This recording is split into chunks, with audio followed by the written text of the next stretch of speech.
Gracias por recordarme. Entonces, vamos a hacer un repaso rapidito de lo que acabamos de explicar. Entonces, estamos viendo las estructuras de transferencia, ¿verdad? Que estas son las que modifican o cambian el flujo del código o del programa. Hay tres tipos de transferencias, ¿verdad? La break, continue y return. La break lo que hace es que detiene el flujo dentro de un ciclo. ¿Ok? Nosotros vamos a poder definir un ciclo. Esto lo voy a descomentar. Vamos a definir un ciclo, ¿verdad? Y dentro del ciclo nosotros tenemos, si ponemos la instrucción break, lo que va a hacer es que independientemente de en qué posición esté, va a terminar el ciclo. Es decir, todo lo que esté debajo de esa estructura o de esa sentencia, pues ya no se va a ejecutar y se va a salir del ciclo completamente. Y de ahí tenemos la estructura continua, que esta pues se salta una iteración, por decirlo de alguna forma, ¿verdad? Y pues teníamos varios ejemplos, ¿verdad? Cuando nosotros queríamos recorrer o agregar un nuevo valor a una lista que tiene valores nulos, pues, y queríamos agregar el nuevo valor en la primera posición libre, pues teníamos que recorrer la lista y preguntarnos si el elemento de la lista en el que estamos es diferente de none, pues aumentamos un contador para saber en qué índice de la lista vamos a agregar el número cuando ya encontremos la posición libre. Y pues aplicamos la estructura continua, que lo que va a hacer esto es que va a ignorar estas dos líneas y se va a regresar a la primera iteración. El continuo, a diferencia del break, no termina el ciclo, no lo rompe, sino que solamente lo reinicia, pero aumentando la iteración del elemento, en este caso del elemento, valga la redundancia. Y acá posteriormente, cuando el elemento sea diferente de none, es decir, que sea igual a none, pues nosotros ya teniendo el contador o el índice en donde tenemos que ingresar el número de la lista, pues le asignamos el valor y utilizamos la sentencia break para terminar el ciclo y ya no volver a repetir las mismas instrucciones, ¿verdad? Y así pues mostramos el valor, mostramos que se agregó el elemento y mostramos el valor de la lista actual. ¿Ok? Y eso es prácticamente lo que acabamos de hacer en estos 40 minutos.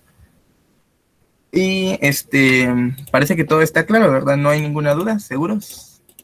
¿Alguna inquietud con respecto a esto? No sé si este ejemplo ya aclaró más cómo funciona el break y cómo funciona el continuo.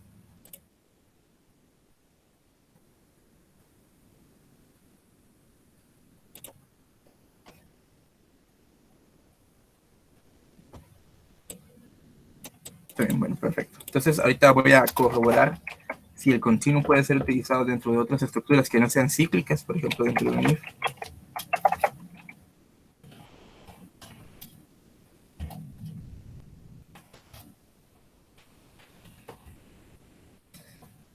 Si se dan cuenta aquí nuevamente, pues me tira un error, ¿verdad? Dice que continuo solo puede ser usado dentro de una estructura cíclica, ¿verdad? O dentro de un loop. ¿Ok?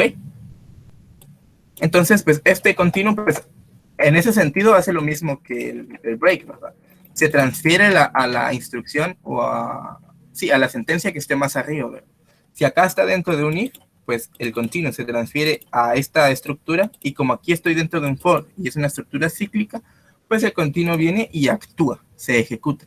En el if no se ejecuta hasta que encuentra que está dentro de un for. ¿Ok? ¿Dudas al respecto de eso? No. Bueno, entonces si no hay más dudas, pues podríamos pasar a ver la última estructura de transferencia, o sentencia de transferencia, mejor dicho. Vamos a ver acá el return. El return, acá hay que tener un poquito de cuidado con el return, porque el return se utiliza en algo que todavía no hemos visto, que se los voy a enseñar ahorita a grandes rasgos, pero que más adelante vamos a profundizar de mejor manera en este concepto, ¿ok? Que es el concepto de funciones, ¿ok? Esta estructura, esta sentencia es utilizada en funciones para retornar, como bien dice su nombre, retornar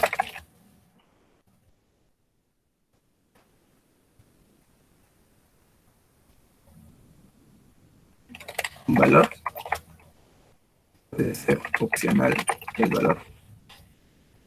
Y que simplemente lo que hace, pues para resumir, pues es que devuelve el flujo a donde fue llamado. Esto tal vez no se entienda mucho ahorita, pero ahorita lo vamos a ver bien. La pregunta que dice Wilmer, ¿se usa en funciones? Sí, se usa en funciones. El return se usa dentro de funciones. ¿Y para qué sirve? Pues vamos a ver lo siguiente.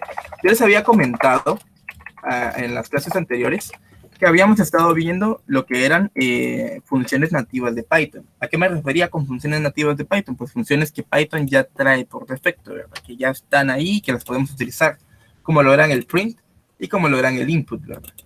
El int también, esta función de acá. Teníamos las funciones con cadenas también, que está por aquí. Texto, ajá. Todas estas funciones, replace, format, capitalice, upper, lower, todas esas son funciones nativas de Python. ¿Ok? Y les había comentado que más adelante nosotros podríamos definir nuestras propias funciones. ¿Ok? Y pues para ello, pues hay que definir un poco antes qué es una función. Funciones. Pues una función es un bloque de código genérico que puede ser llamado en cualquier parte del código principal o no principal, ¿verdad? Dependiendo de dónde estemos. Entonces, ¿qué es esto de un bloque de código genérico? Pues un bloque de código genérico pues hace alusión de que normalmente las funciones deberían ser lo más genéricas posible, ¿verdad? ¿Por qué? Porque las funciones nos ayudan a nosotros a pues reutilizar el código, ¿verdad? Si nosotros vemos que hay una estructura que se repite y se repite varias veces, para no estarla escribiendo cada vez que la tengamos que usar, pues hacemos una función y ya después solo llamamos a la función y pasamos los datos que queremos como parámetros. ¿Ok? Pero bueno, como les digo, esto lo vamos a ver más a fondo en posteriores clases. Cuando empecemos septiembre, vamos a empezar a ver funciones así ya de lleno. Pero ahorita pues quedémonos con que pues es un bloque de código que se puede llamar varias veces y que pues siempre ejecuta lo mismo. Ok, entonces acá tenemos la siguiente sintaxis. Sintaxis para funciones. La sintaxis para función es la siguiente, pues tenemos la palabra definida, reservada def. Después de la palabra reservada def viene el nombre de la función. Ese nombre pues cumple igual que los nombres de las variables, ¿verdad?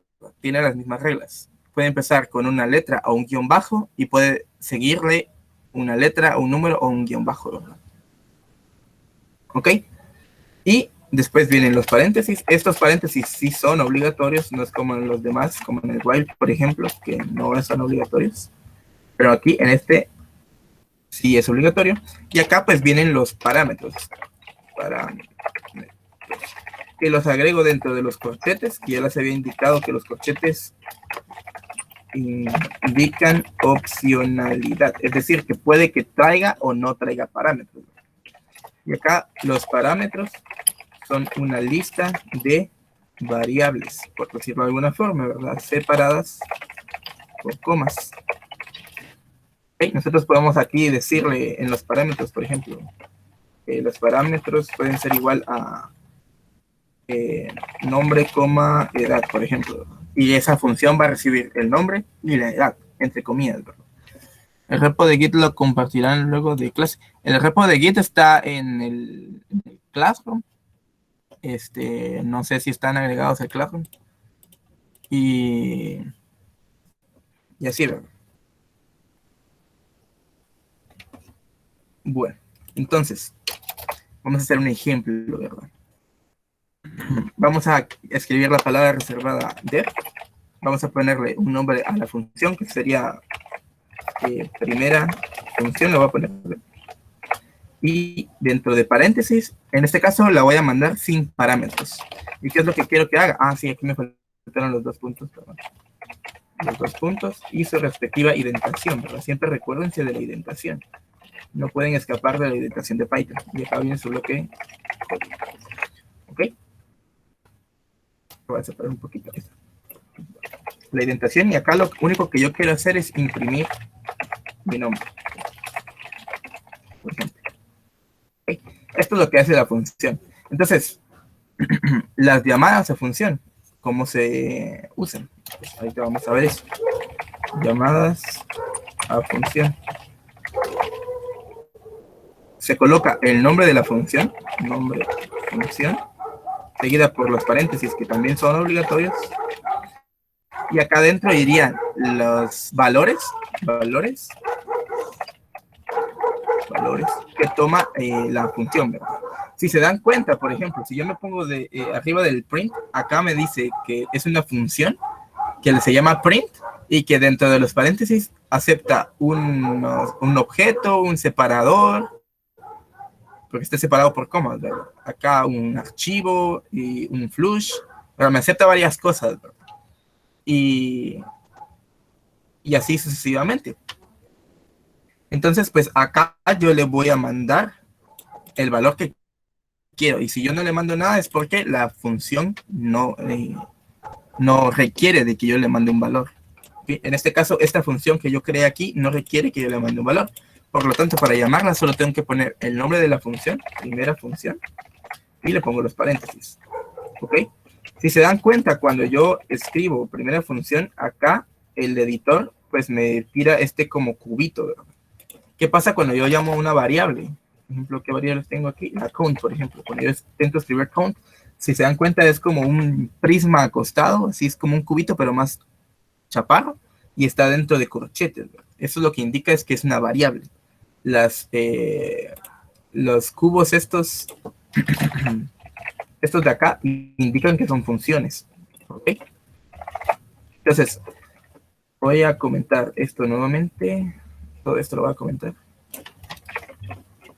Y acá, pues voy a dejar esta ejecución. Acá, ¿qué es lo que va a pasar? Cuando yo lo ejecute, se va a imprimir mi nombre, nada más. Y aquí está, a ver.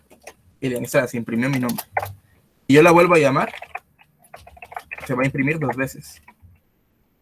Ahí está, 2 veces. Y así n veces, ¿verdad? Si yo la vuelvo a llamar, la cantidad de veces que quiera, pues se va a imprimir la misma cantidad de veces que yo la llamé, ¿verdad? Ahí está. Entonces, eso es una función, ¿verdad? A grandes rasgos, ¿verdad? Ok, entonces, ¿qué es lo que hace el return? Por ejemplo, si yo tengo un programa que le pide un nombre igual a input, ingrese nombre. Aquí. Y lo que yo quiero hacer es que cuando imprimir el nombre, ¿verdad? Imprimir el nombre. Pero eso de imprimir el nombre lo voy a usar varias veces, por ejemplo, y aunque sea una línea de código, no lo tomo muy en cuenta ahorita, pero vamos a hacer esta función. Vamos a definirla aquí arriba, se va a llamar def imprimir nombre. Esta sí va a recibir un parámetro acá que va a ser el nombre, 2 puntos, ¿y qué es lo que va a hacer? Pues va a imprimir ese nombre. Y acá voy a usar la palabra return. ¿Ok?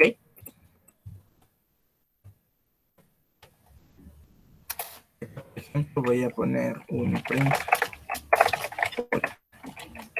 Entonces, acá la voy a llamar. Voy a poner imprimir nombre y lo voy a pasar nombre. Acá le voy a cambiar el nombre para que no se confundan. Nombre. Y acá le tengo que pasar nombre. ¿Verdad?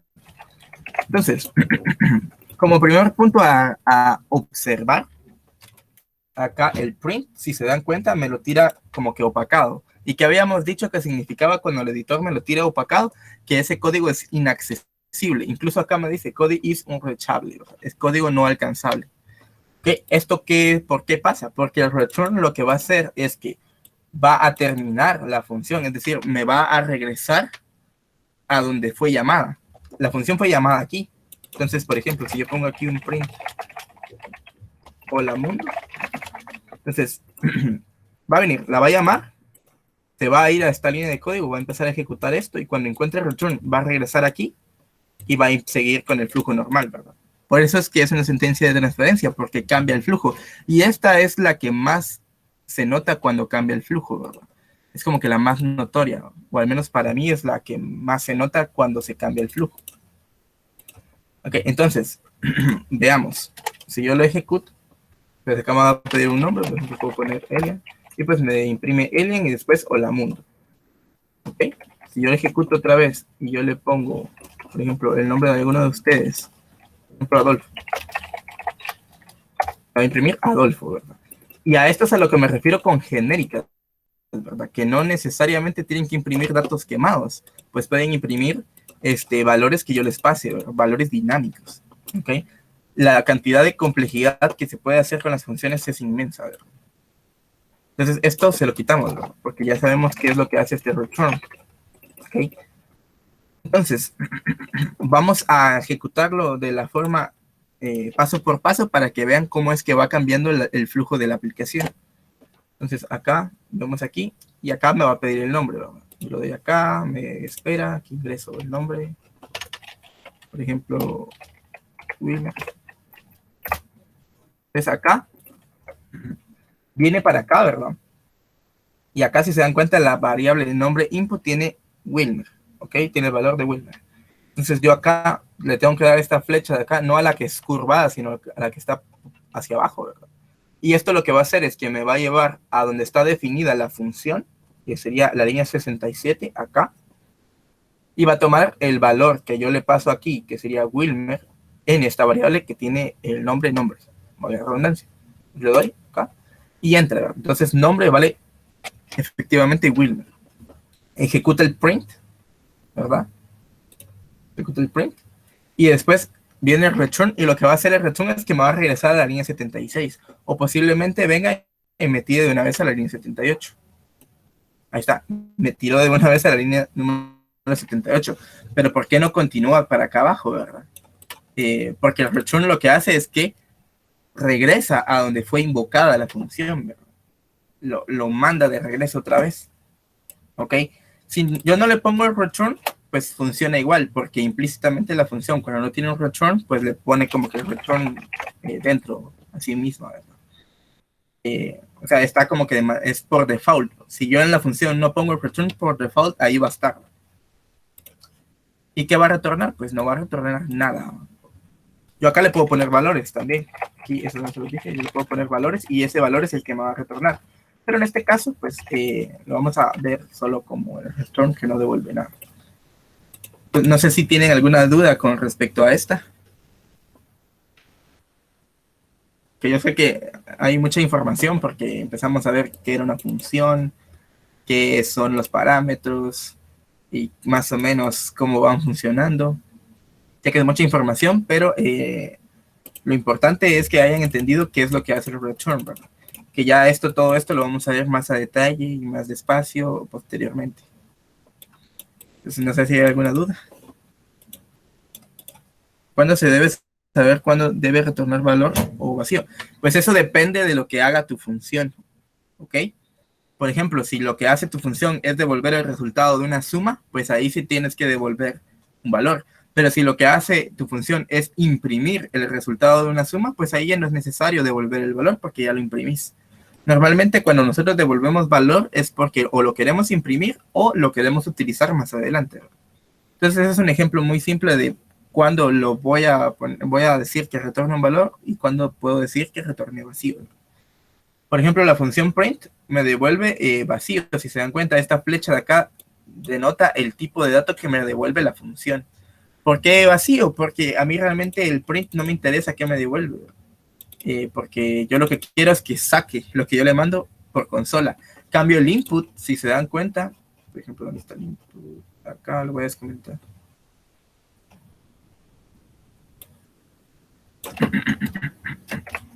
Si se dan cuenta, viene acá y me dice que el tipo de dato que retorna es str, es decir, retorna un string. Y ese sí me interesa porque yo quiero saber qué fue lo que me tecleó el usuario. Entonces, eso es lo que me va a devolver la función, lo que me teclea el usuario. Y me lo va a devolver como tipo string, ¿verdad? Como cadenas de texto. ¿Ok? ¿Alguna otra duda?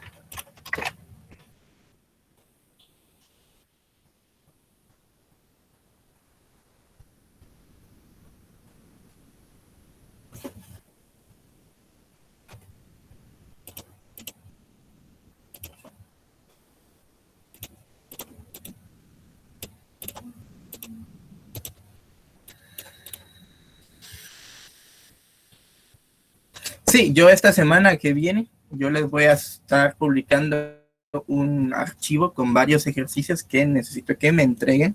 Eh, no sé cuánto tiempo les voy a dar todavía, posiblemente les dé una semana, porque sí va a ser sobre todo lo que hemos visto, sobre variables, sobre if, sobre ciclos, sobre estas sentencias de transferencia.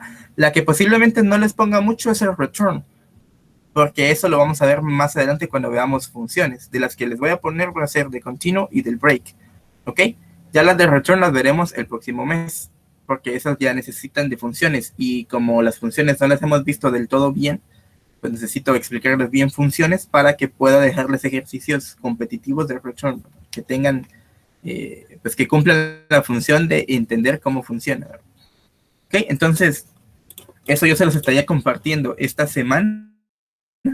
Yo espero que por ahí por miércoles, jueves ya esté hecho el archivo para que yo ya se los pueda publicar, y ya que lo tengan para hacerlo, ¿no?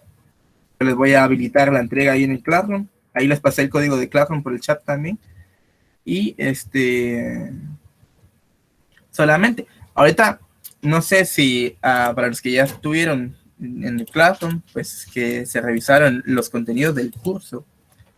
En teoría, pues ya terminamos los contenidos del primer mes, ¿verdad? O sea, los terminamos antes de tiempo. Entonces voy a aprovechar yo estos días que nos quedan, que sería el 27, el 28 y el 30 del mes de agosto, para hacer ejemplos de todo lo que hemos estado viendo, ¿verdad? Para reforzarlo un poco más, complementando también alguna información o dudas que puedan tener de la tarea que les voy a estar dejando. Les recuerdo también que todas las tareas que yo les voy a estar dejando, o sea, el ejercicio que yo les voy a subir, aunque no lo diga de manera explícita, sí necesito que hagan su pseudocódigo sobre todo y su diagrama de flujo, ¿ok? Incluso yo lo voy a poner en las instrucciones generales, no lo voy a poner en cada uno de los incisos, solo en las generales, pero sí necesito que lo hagan, porque eso también es algo importante que tienen que aprender a manejar, ¿ok? Y necesito que les surjan dudas, ¿verdad? Porque yo ya les expliqué ¿cómo les digo? Todas las formas y cómo es que cada estructura o cada función, cada sentencia, mejor dicho, funciona en el diagrama de flujo, pero nunca los he puesto a hacer uno, ¿verdad? No sé si alguien ya los haya empezado a hacer con los que les he dejado en el repositorio, por ejemplo. Pero si no, pues en esa tarea sí necesito que lo hagan, ¿verdad? Y así pues van practicando cómo realizar esos diagramas, ¿verdad? Porque más que hacerlos, normalmente lo que se hace es que se lee, no se tienen que interpretar. Entonces también les voy a poner uno que otro ejercicio en los que yo les dé el diagrama de flujo y ustedes vengan y escriban el código. ¿Ok? Entonces, yo creo que ahí estaríamos por la clase de hoy. Nos miraríamos el día viernes 27, ¿verdad? A la misma hora, a las 9. Y yo les estaría mandando el link siempre en la grabación. Primero, si todo va bien, pues se estaría subiendo mañana, en la mañana tarde, más o menos. Y pues cualquier duda, pues ya saben que me pueden escribir por el correo, que no sé si se lo saben, pero es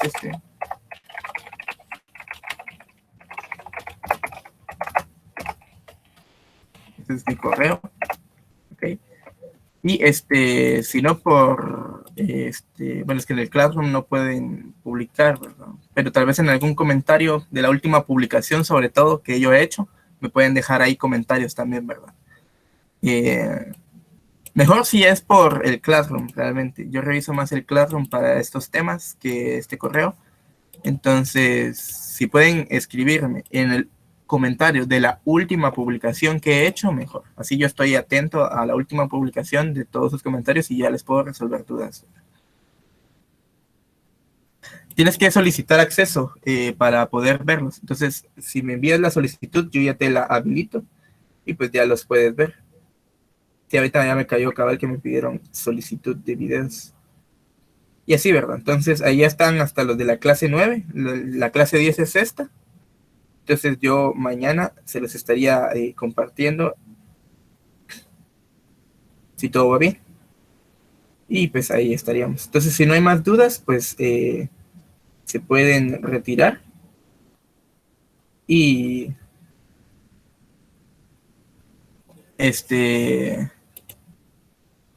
nos vemos el día viernes, ¿ok? Gracias por su tiempo, profe. Finalmente aceptamos. De nada, gracias, feliz noche, que descansen. Hasta la próxima, gracias.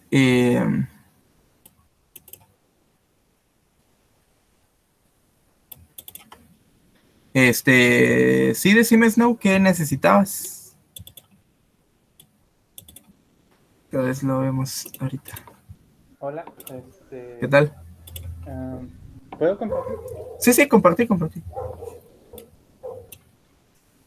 Voy a dejar de compartir. Es que, bueno, yo hice como una práctica de lo que hemos estado viendo Ajá. y en esta parte, bueno, hice un sistema donde podemos depositar o retirar así dicha cantidad. Ajá. Entonces, aquí tengo el primer wipe, luego metí aquí otro porque puse otras cantidades aquí del usuario que desea ingresar. Ajá. Y acá en esta parte, en la última cantidad, quiero que me regrese. Bueno, aquí le estoy preguntando que si quiero volver al menú, pero quiero que me regrese hasta el menú principal. No sé Hasta el menú cómo. principal. Uh-huh. Va, ahí, por ejemplo, ya podrías aplicar lo que acabamos de ver en esta clase, ¿no? Porque si te das cuenta, este leaf, subí un poquito, quiero ver en dónde estás.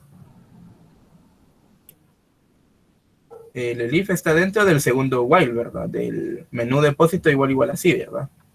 Sí. Ok, como estás dentro del segundo while, cuando vos mandás el volver al menú y le pones sí o no en la variable volver, realmente nunca volvés a validar la condición del primer while porque seguís dentro del primero. En todo caso, podrías hacer dos cosas. La primera es cambiar menú depósito igual a no para que te cambie.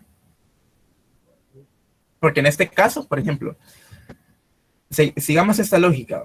Vos estás dentro del segundo while que tiene como variable de condición el menú depósito.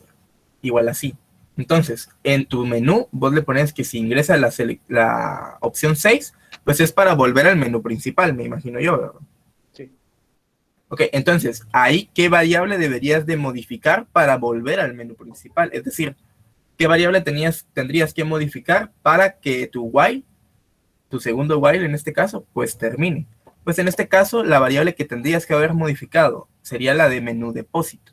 Porque, digámosle, si vos modificas la de volver realmente es la del primer while. Entonces, estarías saliéndote del primer while y, o sea, te estaría saliendo de todo el programa, ¿verdad? Pero también, eso no es lo que querés, ¿verdad? Vos solo querés regresar al menú principal. Entonces, ahí podrías poner aquí menú depósito igual a lo que ingrese el usuario, ¿verdad? Que en este caso, pues sería no, para salir. Por ejemplo, podrías hacer eso.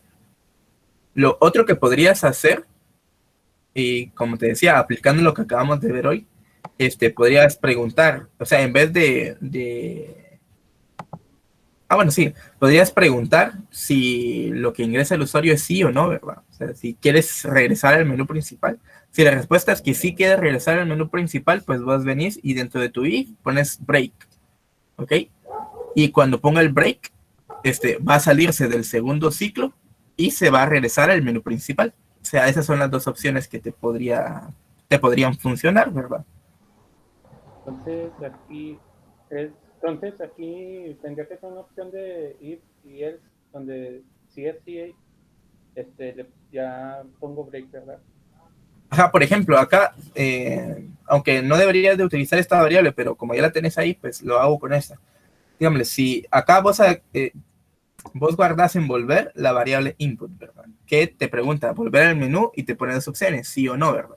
Si el usuario teclea sí, se va a guardar en la variable volver. Entonces vos podrías preguntar if volver igual a sí.